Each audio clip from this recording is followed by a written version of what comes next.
اللہ کے نبی صلی اللہ علیہ وسلم خرج رسول اللہ صلی اللہ علیہ وسلم، آپ اپنے گھر سے نکلے اور کہاں گئے؟ کوئے صفا پر گئے، صفا پہاڑی پر گئے، ثم صعد، صفا پر چڑھ گئے اللہ کے نبی صلی اللہ علیہ وسلم، اور وہاں پہ جا کے آواز لگائی،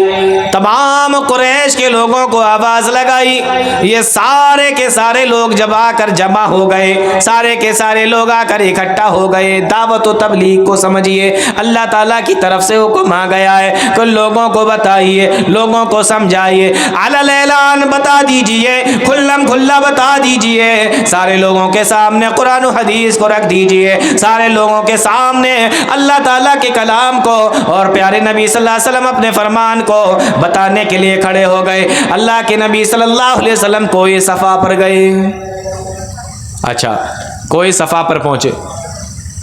سوال یہ ہے کہ مکہ کے اندر تو بہت ساری پہاڑیاں تھیں، ابو قبیس کی پہاڑی، قیقوعان کی پہاڑی، اور بھی پہاڑیاں تھیں، صفا کے علاوہ مروہ بھی، یہ بھی پہاڑی، یہ ساری مکہ کے اندر،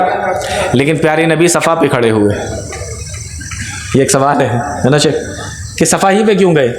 اور بھی تو پہاڑیاں تھیں وہاں پر، لیکن اللہ کے نبی صلی اللہ علیہ وسلم صفا ہی پر کیوں گئے؟ آپ اس لیے صفا پر گئے، غور سے سننا، آپ اس لیے صفا پر گئے کیونکہ مکہ کے اندر جب کسی کو کوئی اعلان کرنا ہوتا تھا، کسی بڑی خبر کو بتانا ہوتا تھا، تو وہ صفا پہاڑی پر ہی جا کے کھڑا ہوتا تھا۔ اور بھی پہاڑیاں تھیں،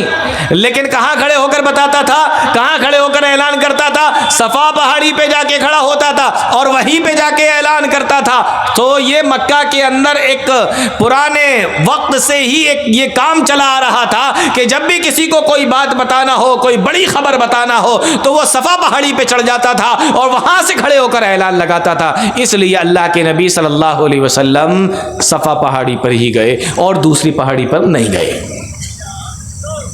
اس سے ایک تو یہ پتہ چلا کہ جب وہاں لوگ اس طریقے سے جاتے تھے تو نبی بھی صفا پہاڑی پر گئے، ایک چیز تو یہ۔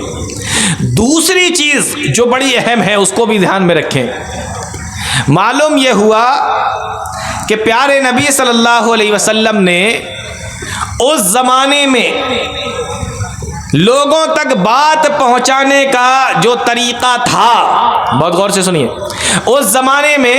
پیارے نبی صلی اللہ علیہ وسلم نے لوگوں تک بات پہنچانے کا جو طریقہ تھا اسی طریقے کو اپنایا۔ سمجھ میں آ رہی بات کہ نہیں آ رہی؟ لوگ صفا پہ کھڑے ہوتے تھے، اعلان کرتے تھے، آپ بھی وہیں پہ پہنچے، وہیں پہ کھڑے ہوئے، وہیں سے اعلان کیا۔ تو معلوم یہ ہوا کہ نبی صلی اللہ علیہ وسلم نے اس زمانے میں لوگوں تک پہنچانے کا، آواز پہنچانے کا، بات پہنچانے کا جو طریقہ تھا وہ طریقہ استعمال کیا۔ اس سے علماء نے ایک بڑا پیارا مسئلہ لکھا ہے کہ جو انسان جس زمانے میں پیدا ہو اور وہ اللہ کا کلام اور پیغام سنانا چاہتا ہو تو اس زمانے میں اللہ کا کلام اور اللہ کا پیغام سنانے کے لیے جو طریقے استعمال ہوتے ہوں وہ بھی وہی طریقے استعمال کرے۔ اگر سوشل میڈیا چل رہا ہے تو سوشل میڈیا کے ذریعے سے بھی پہنچاؤ، اگر یہ مائک ہے تو اس مائک کے ذریعے سے بھی پہنچاؤ، ٹیلی ویژن کے ذریعے سے پہنچایا جا سکتا ہے تو اس کے ذریعے سے بھی پہنچاؤ، لکھ کر پہنچایا جا سکتا ہے تو لکھ کر پہنچاؤ، اور اگر بول کر پہنچایا جا سکتا ہے اللہ کا پیغام تو بول کر پہنچاؤ۔ جس طریقے سے نبی صلی اللہ علیہ وسلم نے اپنے زمانے میں جو طریقہ استعمال ہوتا تھا اسی طریقے کو استعمال کر کے حق کی آواز کو پہنچایا، تو آپ کے زمانے میں جو طریقہ استعمال ہوتا ہو اس طریقے کو استعمال کر کے آپ حق کی آواز کو پہنچا سکتے ہیں۔ علماء نے اس سے یہ مسئلہ نکالا ہے۔ بہت سارے لوگ کہتے ہیں کہ ویڈیو بنتی ہے یہ جائز ہے کہ ناجائز ہے، اس سے یہ بھی مسئلہ سمجھ میں آ گیا کہ جو طریقہ آپ کے دور کے اندر ایجاد ہے، رائج ہے، اس کے ذریعے سے آپ اپنی بات کو پہنچا سکتے ہیں۔ جس طریقے سے پیارے نبی صلی اللہ علیہ وسلم نے اپنے زمانے میں جو طریقہ استعمال کیا جاتا تھا اسی طریقے کو استعمال کیا۔ ہاں، اگر کوئی طریقہ ایسا ہے جس سے قرآن و حدیث نے منع کر دیا ہے تو اس طریقے کو استعمال نہیں کر سکتے۔ پیارے نبی صلی اللہ علیہ وسلم کوئی صفا پہ کھڑے ہوئے اور پھر آواز لگائی۔ جب سارے کے سارے مکہ کے لوگ اکٹھا ہو گئے، سارے خاندان کے لوگ اکٹھا ہو گئے، بلکہ مورخین نے تو یہاں تک لکھا ہے کہ جب پیارے نبی صلی اللہ علیہ وسلم کی آواز کو لوگوں نے سنا، کہنے لگے دیکھو آج تو محمد صلی اللہ علیہ وسلم آواز لگا رہے ہیں، لگتا ہے کوئی بہت اہم معاملہ ہے، لگتا ہے کوئی بہت اہم مسئلہ ہے۔ 40 سال کی عمر پوری کرنے کے بعد آج تک 40 سال کے اندر جو کوئی صفا پہ کھڑے ہو کے جس نے کوئی اعلان نہ کیا، اس طریقے سے کسی نے کوئی اعلان نہ کیا، آج وہ 40 سال کے بعد کوئی صفا پہ کھڑے ہیں اور آواز لگا رہے ہیں، لوگوں جاؤ ذرا دیکھو تو صحیح۔ مورخین نے لکھا ہے کہ جو آ سکتے تھے وہ تو آ گئے، اور جو نہیں آ سکتے تھے، مجبور تھے، معذور تھے، بیمار تھے، انہوں نے اپنی جگہ پہ دوسروں کو بھیج دیا کہ جاؤ ذرا پتہ کر کے آؤ، لگتا ہے کوئی معاملہ بڑا اہم ہے، معاملہ بڑا سنگین ہے، کوئی بڑی اہم بات بتائی جا رہی ہے، ذرا پتہ کر کے آؤ۔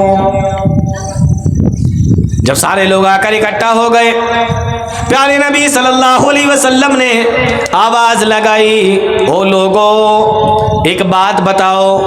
کون سی بات ہے؟ فرمایا اگر میں یہ کہوں کہ اس پہاڑی کے پیچھے ایک لشکر چھپا ہوا ہے، گھڑ سواروں کا ایک لشکر چھپا ہوا ہے جو تمہارے اوپر حملہ کرنا چاہتا ہے، عن قریب تمہارے اوپر حملہ کر دے گا،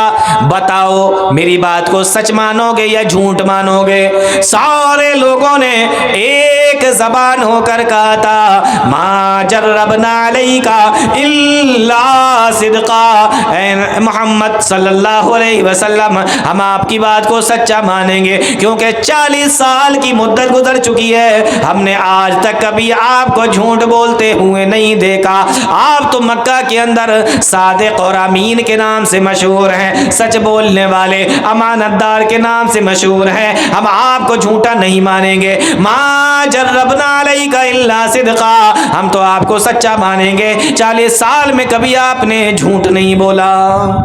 کتنی بڑی بات، 40 سال کی عمر ہو جائے اور آدمی جھوٹ نہ بولے،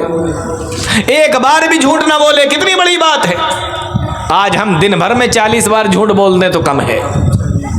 نا؟ کتنے تعجب کی بات،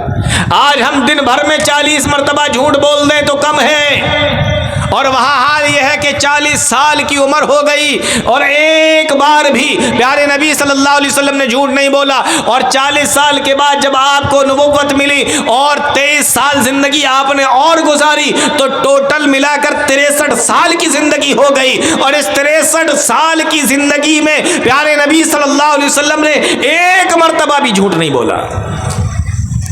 کتنے بڑی اور کتنے تعجب کی بات ہے کہ انسان کو 63 سال کی زندگی ملے اور اس 63 سال میں جس نے ایک مرتبہ بھی جھوٹ نہ بولا ہو۔ کہا ہم تو آپ کو سچا مانتے ہیں۔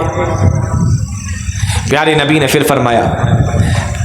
اے لوگو، ایک ایک کا نام لے کر بیان فرمایا، اے بنی مرہ، اے کعب کے خاندان والوں، اے عبد مناف کے گھرانے والوں، اے عبد شمس کے گھرانے والوں، اے عبد المطلب کے گھرانے والوں، او میرے چچا عباس، او میری پھوپھی صفیہ، او میری بیٹی فاطمہ، آپ نے الگ الگ آواز لے کر خاندان والوں کا نام لے لے کر پکارا، اور آپ نے فرمایا اشتروا انفسکم لا اغنی عنکم من اللہ شیئا، او لوگو تم اپنے آپ کو جہنم سے بچانے کی، آگ سے بچانے کی کوشش کرو، او لوگو یا ایھا الناس قولوا لا الہ الا اللہ تفلحوا، او لوگو کہو کہ اللہ کے علاوہ کوئی عبادت کے لائق نہیں ہے تو تم کامیاب ہو جاؤ گے۔ یہ اعلان کیا آپ نے کب؟ جب اللہ کے نبی صلی اللہ علیہ وسلم کو کہا گیا وَأَنذِرْ عَشِيرَتَكَ الْأَقْرَبِينَ، آپ اپنے گھر والوں کو ڈرائیے، آپ اپنے قریبی رشتہ داروں کو ڈرائیے، آپ اپنی بستی والوں کو ڈرائیے، اعزاء اقارب کو ڈرائیے۔ پیارے نبی صلی اللہ علیہ وسلم دعوت و تبلیغ میں لگ گئے، ڈرانے میں لگ گئے، سمجھانے میں لگ گئے۔ یہ ہے دعوت و تبلیغ کی اہمیت پیارے نبی صلی اللہ علیہ وسلم کی نظر میں۔ ایک اور حدیث سناتا ہوں آپ کو، اس سے اندازہ ہوگا کہ دعوت و تبلیغ کی اہمیت کتنی ہے اور یہ کتنا ضروری کام ہے۔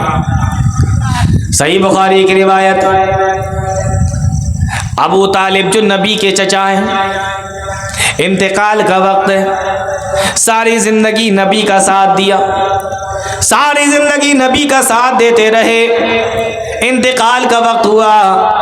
اللہ کے نبی صلی اللہ علیہ وسلم پاس میں آئے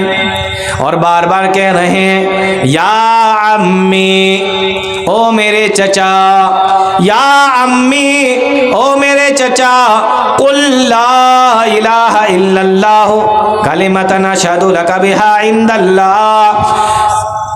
لا الہ الا اللہ کہہ لو، اس بات کی گواہی دے دو کہ اللہ کے علاوہ کوئی معبود برحق نہیں ہے، میں اللہ تعالیٰ کے سامنے اس بات کی گواہی دوں گا، اے میرے پروردگار، میرے چچا نے اپنی موت سے پہلے، مرنے سے پہلے کلمہ پڑھ لیا تھا، تیری توحید کا